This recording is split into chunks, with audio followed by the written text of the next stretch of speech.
Frontline Updates, where we delve deep into military strategies and updates from conflict zones. Today, we're discussing the progress of the ongoing special military operation as of today. I'm your host, Sharifa Muhammad MGT. I'm Colonel AC Ogintoy, an infantry officer. This week's operations show multi-sector coordinated pressure, emphasizing simultaneous offensive thrusts with deep strikes on logistics and C2 nodes. The liberation of 7 settlements indicates sustained offensive momentum, especially in center and east sectors, which are achieving multi-village advances per week. Destruction of HIMARS and large EW station numbers suggests targeted suppression of Ukrainian precision strike capability. Attrition rates, over 9,650 personnel losses across all sectors, represent significant degradation of Ukrainian brigades' operational readiness, particularly in Sumy, Kharkiv, and Donetsk axes. The high depot destruction rate will compound supply shortages into September, potentially constraining Ukraine's ability to sustain forward defense lines. Welcome to Frontline Updates, the podcast that brings you in-depth insights into military operations from those leading them on the ground. Today, we're joined by Colonel AC Ogintoy, an infantry officer monitoring critical missions on the progress of the special military operation as of today. Colonel Ogintoy, thank you for being with us. Thank you. It's good to be here. Colonel, can you walk us through the major developments from August 9th to August 15th? Yes. Over the past week, we conducted a synchronized campaign combining operational tactical aviation, long-range precision missile strikes, unmanned aerial systems, and artillery. The targets were carefully prioritized: Ukrainian military-industrial facilities, transport nodes critical for troop and equipment movement, ammunition depots, UAV assembly and launch hubs, and forward operating bases where Ukrainian brigades, nationalist units, and foreign contractors were staging. This wasn't random attrition, it was a methodical effort to degrade Ukraine's operational depth.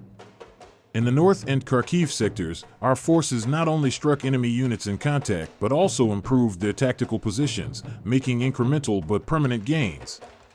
In West, South, Center, East, and Dnieper sectors, the approach was a mixture of direct assault and deep interdiction. Let's break it down by sector. Can you detail the most significant achievements? Of course. In the north, near Sumy and Kharkiv, our forces dismantled multiple mechanized, motorized infantry, and airborne assault brigades, plus ranger and assault regiments. We eliminated a HIMARS launcher and nearly 30 supply depots, crippling local logistics. And the West group of forces? In the west, our troops took more advantageous lines, pushing back armored and assault brigades while knocking out 10 NATO-supplied artillery pieces. The outcome is tangible. In total, across all sectors, Ukrainian forces lost over 9,600 personnel this week, along with dozens of armored fighting vehicles, tanks, artillery systems, and, importantly, electronic warfare and counter-battery assets. Each destroyed EW station means their artillery becomes that much less effective in counterfire duels. And the southern group of forces? The South was a breakthrough week. We advanced deep into Ukrainian defenses, liberating Sherbanovka. This forced the territorial defense and marine units to abandon fortified positions. And the center group of forces?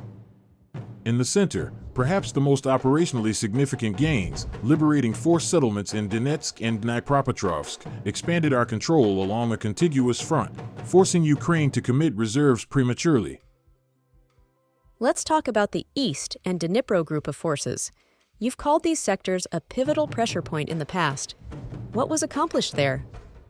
The East saw the liberation of Iskra and Alexandrogorod, further tightening our hold on Donetsk territory.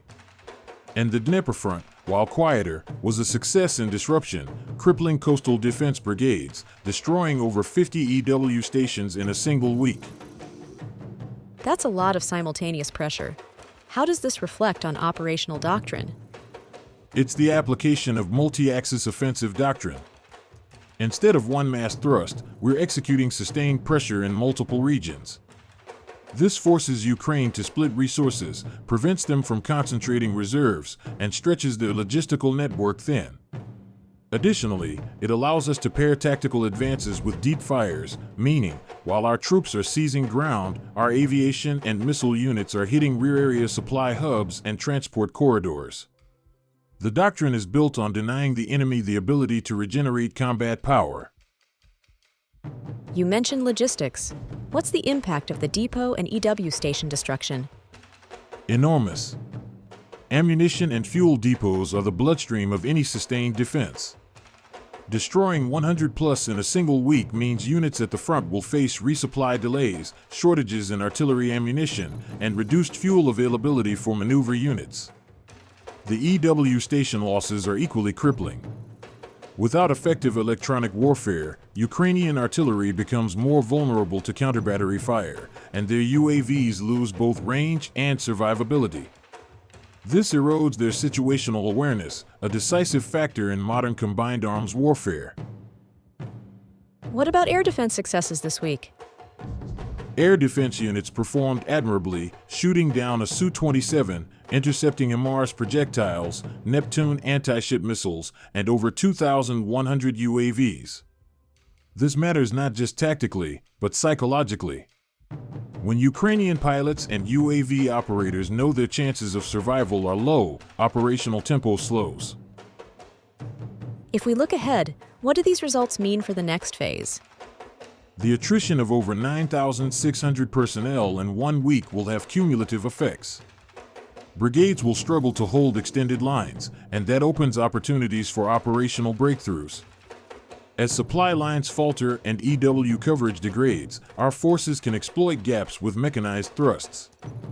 I expect Ukraine to prioritize counterattacks in sectors like center and south to regain lost settlements, but without synchronized logistics, those attacks will lack endurance.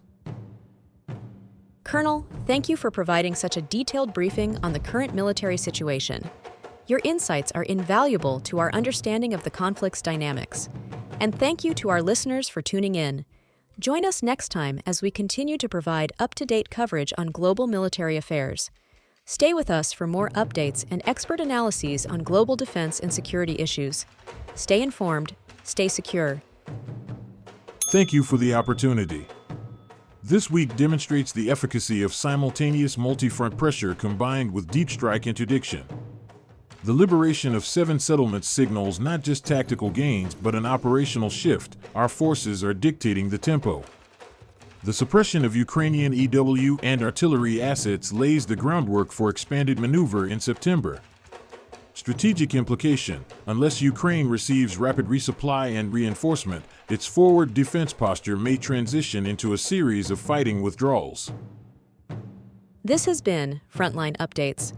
Subscribe for daily military briefings and in-depth strategic analysis.